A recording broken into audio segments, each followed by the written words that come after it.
We are going to present about microwaves and radar by Fena, Sophia. Camila. We hope you enjoy. I'm going to be talking about microwaves. Microwaves are electromagnetic waves. One difference between microwaves and radio waves is that microwaves have shorter wavelengths and higher frequencies than radio waves.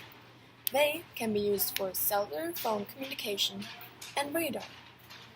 They may penetrate through many objects like clouds, smoke, rain, snow, and even haze.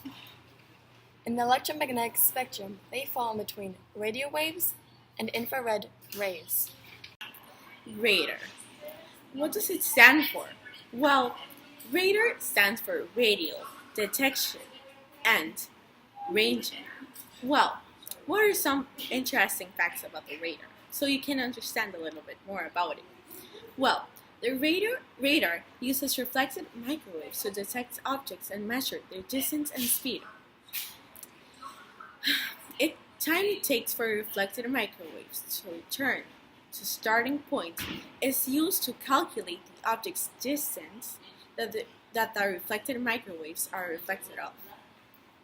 When calculating an object's speed, the frequency of the reflected wave will be different from the frequency of the original waves.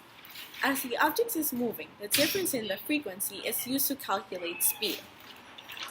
An example can be when a policeman takes out his or her gun, which sends out microwaves, which is supposed to reflect on the car. So, the radar gun measures the speed the car is going.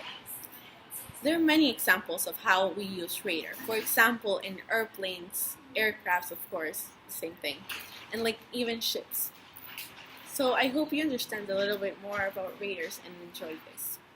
Hello, today I'll be talking about the Doppler effect. The Doppler effect is the perceived difference between the frequency at which a wave leaves the source and that at which it reaches the observer or human, a result of the movement between observer and object. First scientifically described by Christian Doppler in 1842. The effect of the sound or frequency of an object moving closer to one and having the frequency seem more effective or louder. Frequency is the measurement of one crest of a wave to the next closest crest.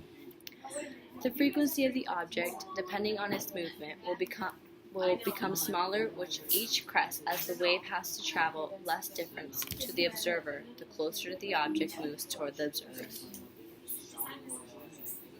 Where is it? Oh. Microwaves are in between radio waves and infrared rays in the electromagnetic spectrum.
Thank you for watching.